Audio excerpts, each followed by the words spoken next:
Thanks for speaking with us, Amelia. As a journalist who has been covering ICE and its impacts on Indigenous people in the United States, what are you hearing in regards to how Indigenous people are feeling about ICE during this time?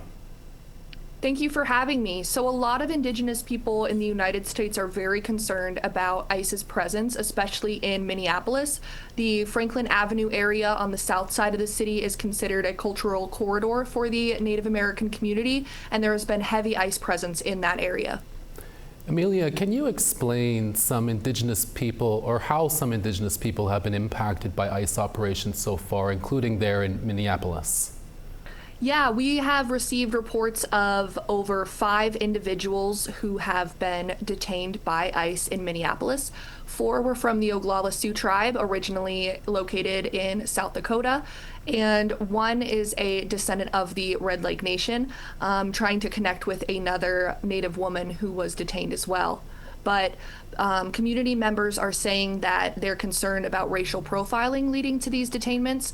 A lot of Latino people have Indigenous ancestry, meaning that they share physical similarities with Native people, and that has led to allegations of racial profiling in South Minneapolis. You talked about it a bit there, Amelia, but if this is about undocumented immigrants, can you explain why some Native Americans are being detained, and what role does racism play in this? Right. So at least one of the individuals, I don't have the names of the 4 Oglala Lakota men, but one of the individuals, Jose Roberto Ramirez, does have a Spanish surname. So there are concerns in the community about people who may have Spanish ancestry or be mixed Latino that have these surnames being targeted by ICE. And there are also concerns from tribes in the Southwest who do have a lot of Spanish surnames in their community just through colonization. So there are a lot of allegations of racial profiling. I have not heard back from ICE on why Jose was detained in Minneapolis, or rather he was detained in a northern suburb called Robbinsdale. However, I have not heard why he was being pursued or what reason they had for detaining him.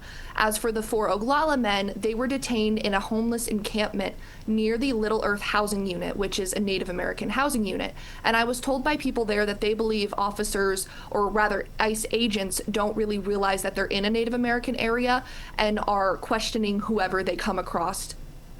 Thousands of federal agents have been deployed to Minneapolis, as we were just talking about there. That's also where the American Indian movement began. What has Native American grassroots organizing look like during this time of political unrest, and how are people uniting at this time? We have seen dozens of tribal nations across the United States step up and offer free or reduced cost IDs for their citizens. I know the Oglala Sioux tribe and several other Oceti nations met in Minneapolis at the American Indian Center to provide ID renewals to citizens.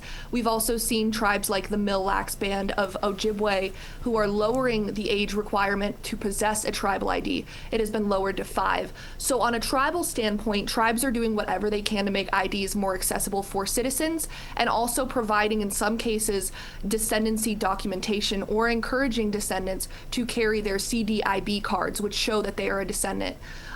In other circumstances, like on the south side where AIM first began, community members are starting up patrol programs to help patrol and make sure community members are safe. I spoke previously with some members from the Indigenous Peoples Movement, which is located in that cultural corridor in South Minneapolis. And they, along with other community organizations in the Minneapolis area, are providing on-the-ground relief and patrols and other services for people who feel scared or might need some extra looking over. Lastly, we have just under a minute left here. Are there concerns around the Jay Treaty not being recognized for some Canadian-born First Nations people living in the States? That is something that I've been monitoring for a while. I have not found any instances or reports of that happening. However, I have been pursuing that and am definitely interested. I have so far, in where I live in South Dakota, only seen 1 report of a First Nations person who was deported from South Dakota. However, while he was here on the Jay Treaty, he committed a crime on a Native reservation in South Dakota, and at that point, since he is a criminal could legally be deported, which he had also requested to be deported back to Canada. So we are monitoring for sure if there are any concerns or any people not acknowledging the J Treaty, and that is something that I am definitely interested in continuing to monitor. Amelia, thank you so much for your insight. That's Amelia Schafer, a journalist for ICT in the United States. Thank you so much for having me.